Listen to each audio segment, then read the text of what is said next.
Hello students, कथा मंजूषा से हम पहला पाठ पढ़ेंगे, श्रम ही पुण्य। आपके फर्स्ट टर्म कोर्स में ये चैप्टर्स, फर्स्ट 4 चैप्टर्स हैं। श्रम ही पुण्य, सच्चा शिष्य, ठाकुर का कुआं और शाप। पहला पाठ पढ़ेंगे, श्रम ही पुण्य। श्रम यानी परिश्रम, मेहनत, और पुण्य यानी वह कर्म जिसके करने से पुण्य की प्राप्ति होती है, जिसको करने से भलाई मिलती है या भला कार्य। बहुत पुरानी बात है, एक शहर में एक सेठ जी रहते थे। वह बहुत दानी स्वभाव के थे, बहुत दान किया करते थे। जितना वे कमाते थे उससे ज्यादा वे दान करने में विश्वास रखते थे, इसलिए लोग उन्हें दानी सेठ कहते थे। उनके घर से कोई भी व्यक्ति कभी खाली हाथ नहीं लौटता था, यानी उनका स्वभाव इतना दानी था कि कोई भी उनके घर में अगर कोई आ जाता था तो कभी उसको खाली हाथ वापस नहीं जाना पड़ता था। वे अवश्य उसे कुछ न कुछ दान दिया करते थे। समय से बलवान कुछ नहीं होता, समय का चक्र चलता ही रहता है। जैसे कि कहावत है, समय से बलवान कुछ नहीं होता, क्योंकि समय जो है उसका बहुत ही महत्वपूर्ण स्थान होता है।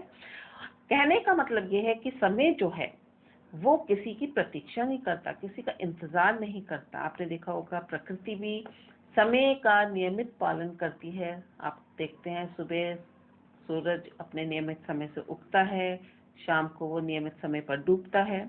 यानी प्रकृति भी जो है समय के अनुसार ही अपने कार्य करती है। समय से अगर कुछ कार्य नहीं किया जाता तो फिर वह इंसान पछताता रह जाता है, और ना ही हम कभी समय को बदल सकते हैं। समय अपने हिसाब से चलता रहता है। दानी सेठ को अपने व्यापार में बहुत भारी घाटा हुआ। अब समय जब अच्छा था, दानी जो सेठ थे उनके पास धन संपत्ति थी, खूब वे दान किया करते थे। लेकिन समय ने पलटा खाया और दानी सेठ को अपने व्यापार में अब बहुत भारी घाटा होने लगा। धीरे धीरे उनका व्यापार चौपट हो गया। व्यापार को बचाने के लिए सेठ जी को अपना घर तक बेचना पड़ गया। अब वह किराए के मकान में रहने लगे, किराए के घर में रहने लगे। घर बेचकर भी वह अपने व्यापार को बचा नहीं पाए। व्यापार में उन्हें लगातार घाटा ही घाटा हो रहा था। हालांकि उन्होंने अपना घर तक बेच दिया था इस चक्कर में कि व्यापार अपना वे चला लेंगे, लेकिन उसके बाद भी व्यापार में उन्हें घाटा हो ही रहा था। दानी सेठ मजबूरीवश अपने मान सम्मान को बचाने के लिए अब वह नगर छोड़कर चल दिए। अब जब उनको लगा कि अब तो यहाँ उनके लिए कुछ बचा ही नहीं है, व्यापार पूरी तरह से घाटे में चला गया है, तो उनको यही उचित लगा कि अब इस नगर को छोड़कर उन्हें चले जाना चाहिए। वह उस स्थान से बहुत दूर चले गए।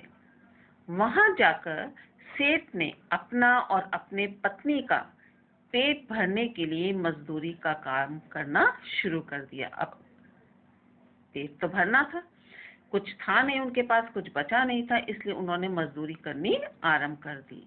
और बड़ी मुश्किल से वहां सेठ जी सिर्फ इतना ही कमा पाते थे जिसमें सेठ और सेठानी दोनों का पेट भरना बड़ा ही मुश्किल से हो पाता था। अपनी तंगी से मजबूर होकर, अपनी गरीबी से तंग आकर एक दिन सेठानी जो थी, उन्होंने सेठ से कहा, सुनिए, इस नगर के सेठ तो आपके परिचित हैं, यानी वो तो आपको जानते हैं। उन्होंने आपसे लाखों रुपए भी कमाए हैं। क्या वे इन मुसीबत के दिनों में हमारी मदद नहीं करेंगे? आप उनके पास जाकर तो देखिए। यानी सेठानी ने सलाह दी, साथ ही साथ एक प्रकार से अपनी जिद भी रखी कि आप वहां जाइए और वहां जाकर नगर के जो सेठ हैं उनसे मदद मांगिए। दानी सेठ ना जाने क्यों नगर सेठ के पास जाने में संकोच का अनुभव कर रहे थे। उन्हें थोड़ी हिचकिचाहट हो रही थी नगर सेठ के पास जाने के लिए। दानी सेठ ने दान देना अभी भी नहीं छोड़ा था। हालांकि वो मजदूरी कर रहे थे, लेकिन फिर भी अगर कोई उनसे मांगने आता था तो वो अभी भी दान कर दिया करते थे। अब भी वे जितना कमाते थे उसमें से यदि कोई मांगने आ जाता था तो वह दान देने में अभी भी पीछे नहीं हटते थे, फिर चाहे उन्हें स्वयं भूखा ही क्यों ना रहना पड़े। उन दिनों व्यक्ति अपने द्वारा कमाए हुए पुण्य को बेच सकता था। उन दिनों पहले समय में एक पुरानी प्रथा थी, उसमें यह होता था कि जो व्यक्ति पुण्य कमाता था, भले कामों को कमाया करता था, तो उसके जो भले काम होते थे, पुण्य के जो काम होते थे, वो अपने पुण्य को दूसरे व्यक्तियों को बेच सकता था। आखिर एक दिन सेठ की पत्नी ने बहुत जिद की कि वह नगर सेठ के पास जाएं मदद के लिए। नगर सेठ के पास आखिर जब सेठानी ने बहुत जिद की, तो दानी सेठ जो थे वो नगर सेठ के पास गए। नगर सेठ ने उन्हें देखकर तुरंत उन्हें पहचान लिया और बड़े ही आदर के साथ मान सम्मान से उन्हें अपने पास बैठाया। उनकी यह दशा देखकर नगर सेठ को बहुत दुख भी हुआ कि जो कि एक बहुत बड़े दानी सेठ कहलाया करते थे, आज उनकी ये दशा हो गई है। दानी सेठ ने नगर सेठ से कहा, मैं चाहता हूं कि तुम मुझे थोड़ा सा धन दे दो। उस धन से मैं अपना व्यापार फिर से शुरू करूंगा। उस दिन धन के बदले मेरे पास तुम्हें देने को कुछ भी नहीं है। बस अपने जीवन भर दान देकर जो मैंने पुण्य कमाया है, कहो तो वही पुण्य मैं तुम्हें बेच दूं। ऐसा दानी सेठ जो था उसने नगर सेठ से कहा। नगर सेठ ने दानी सेठ की बात को सुनकर कहा, आपने जीवन भर जो दान दिया है, उसी दान के बराबर ही मैं आपको धन दूंगा। उसने कहा कि ठीक है, आपने जितना भी पुण्य कमाया है जीवन भर, आप अभी तक जितना आप दान दे चुके हैं, उस दान के बदले ही मैं आपको धन दे दूंगा। दानी सेठ ने एक कागज पर अपना पुण्य लिखकर दे दिया। जो जो उन्होंने पुण्य किए थे, भले कार्य किए थे, उन्होंने वो सब एक कागज पर लिख दिए। नगर सेठ ने उसे तराजू में तोला तो वह केवल 3 सोने के सिक्के के बराबर रखा। अब नगर सेठ जो था उसने उस कागज को लिया और एक तराजू पर, एक पड़ले में उसे रख दिया, और दूसरे पड़ले में जब उन्होंने सोने के सिक्के रखने शुरू किए तो उस कागज का जो तोल था वो सिर्फ 3 सिक्कों के बराबर ही निकल पाया। नगर सेठ ने दानी सेठ से कहा, सेठ जी क्या बात है, आप अपने पुण्य बेचने में कंजूसी क्यों कर रहे हैं? अगर और भी कुछ आपने पुण्य के काम किए तो आप उसे भी रख दीजिए।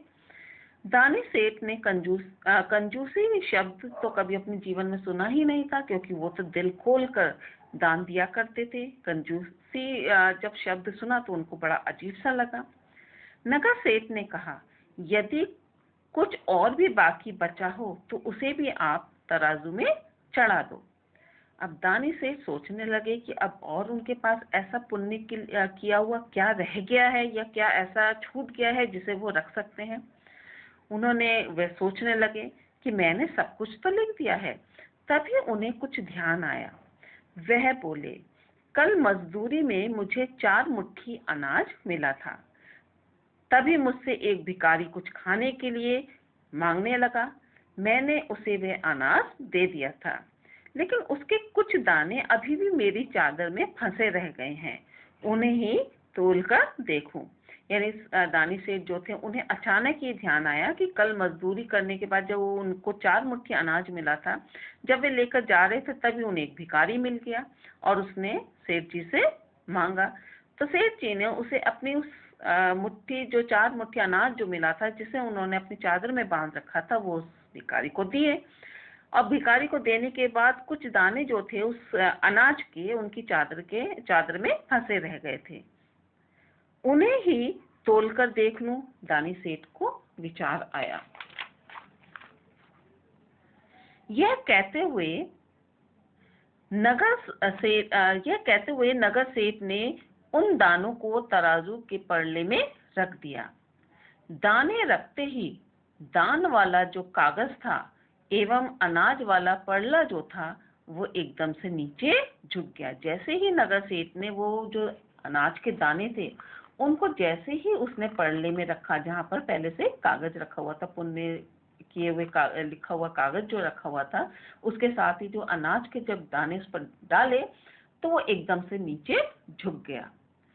दूसरे पड़ले में नगर सेठ अब धन चढ़ाने लगे, ये सोचकर कि अब इस दानों के बराबर जो भी धन होगा वो दे देंगे वो दानी सेठ को। धन वो चढ़ाते चढ़ाते थक गए, यानी उन्होंने लगभग अपना सारा धन जो था नगर सेठ ने उस दूसरे पड़ले में रख दिया। उसने अपनी सारी संपत्ति चढ़ा दी, लेकिन दान वाला जो तराजू था वो झुका ही रहा, ऊपर नहीं उठा। इसके बाद नगर सेठ स्वयं भी संपत्ति वाले पड़ले में बैठ गए, किंतु दूसरा पड़ला जो था जिसमें पुण्य किए हुए लिखे हुए कागज रखा था और जो अन्न के दाने जिस पड़ले में रखे थे वो फिर भी झुका रहा, ऊपर नहीं उठा।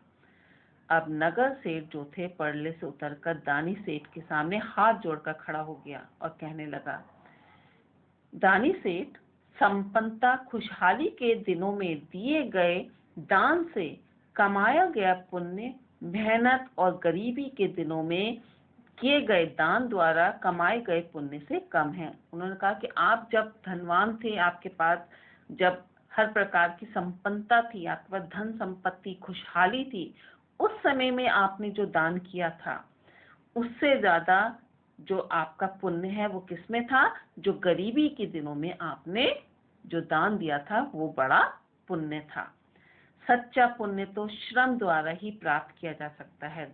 नगर सेठ ने उनसे कहा कि सच्चा पुण्य जो है, जो सच्चा कर्म जो है, जो पुण्य के काम जो हैं, सच्चे पुण्य के काम जो हैं, वो हम सिर्फ परिश्रम और मेहनत से ही प्राप्त कर सकते हैं। इतना कहकर नगर सेठ ने अपनी सारी संपत्ति तराजू से उठाकर नीचे रखी और दानी सेठ से हाथ जोड़कर उसने कहा, आप इसमें से जितना धन इनमें से ले जाना चाहें उतना धन आप ले जा सकते हैं, क्योंकि आज आपने मेरी आंखें खोल दी। क्योंकि उस दिन नगर सेठ को भी इस बात का एहसास हुआ कि परिश्रम और मेहनत से किया गया जो पुण्य होता है वही सबसे बड़ा पुण्य होता है। क्योंकि संपन्नता में तो हर कोई दान कर ही देता है, किंतु जो गरीबी में मुसीबत के समय में दान करता है वही दान सबसे बहुमूल्य होता है। बच्चों, ये प्रश्न है जो कि आपको पेज 61 पर पीछे पाठ के सबसे लास्ट में बुक में मिलेंगे। इसके प्रश्न है, पहला प्रश्न है, दानी सेठ जी का स्वभाव कैसा था? मैं आंसर्स आपके साथ डिस्कस कर रही हूँ, आप ध्यान से सुनिए और इन प्रश्नों के उत्तर आप कॉपी में भी लिखेंगे।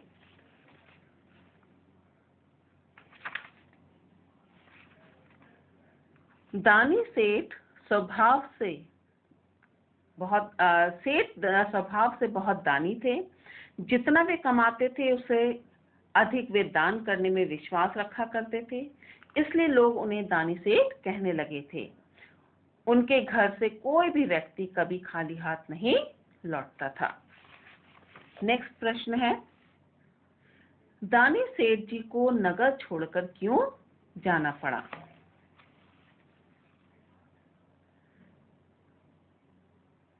दानी सेठ को अपने व्यापार में भारी घाटा हुआ था। धीरे धीरे उनका व्यापार चौपट हो गया। व्यापार को बचाने के लिए सेठ जी को अपना घर तक बेचना पड़ा। वह किराए के मकान में रहने लगे। घर बेचकर भी वे अपने व्यापार को नहीं बचा पाए।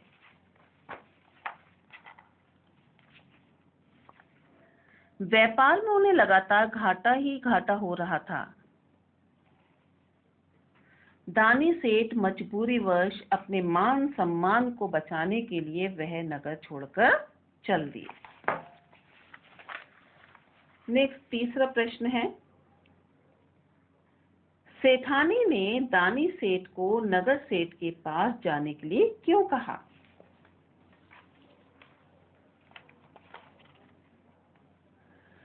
दूसरे नगर में जाकर दानी सेठ अपना और अपनी पत्नी का पेट भरने के लिए मजदूरी करने लगे, लेकिन वे इतना ही कमा पाते थे कि जिसमें दोनों का पेट बड़ी मुश्किल से भर पाता था। एक दिन पत्नी ने कहा, यानी सेठानी ने कहा कि इस नगर के सेठ तो आपके परिचित हैं, क्या वे इस मुसीबत के दिनों में हमारी मदद नहीं करेंगे? सेठानी ने अपनी गरीबी से तंग आकर दानी सेठ से इस बात की जिद की कि वह उस नगर के सेठ के पास मदद के लिए जाएं। नेक्स्ट क्वेश्चन है, फोर्थ क्वेश्चन, नगर सेठ ने दानी सेठ को कितना धन देने की बात कही? नगर सेठ ने दानी सेठ से कहा कि उसने जीवन भर जो दान दिया है उसके बराबर ही वह दानी सेठ को धन देगा। नेक्स्ट लास्ट क्वेश्चन है, अंत में नगर सेठ ने दानी सेठ से क्या कहा और क्यों?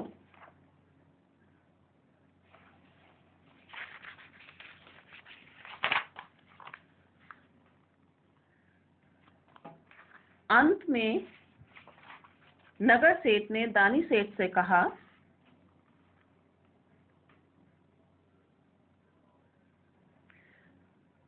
दानी सेठ संपन्नता खुशहाली के दिनों में दिए गए दान से कमाया हुआ पुण्य मेहनत द्वारा गरीबी के दिनों में दान द्वारा कमाए गए पुण्य से कम है। उसने ऐसा इसलिए कहा क्योंकि वह समझ गया था कि सच्चा पुण्य तो श्रम द्वारा ही प्राप्त किया जा सकता है। तो चिल्ड्रन, इन 5 प्रश्नोत्तर को आप अपनी कॉपी में करेंगे और ध्यान रहे ये जो कथा मंजूषा का कार्य है इसे आप हिंदी लैंग्वेज की कॉपी में करेंगे। ध्यान रहे मेधा की कॉपी में सिर्फ मेधा की पुस्तक का ही कार्य किया जाएगा, कथा मंजूषा और व्याकरण ये हिंदी लैंग्वेज में किए जाएंगे। इसलिए इस चैप्टर का काम, इस पाठ का कार्य आप हिंदी लैंग्वेज की नोटबुक में ही करेंगे।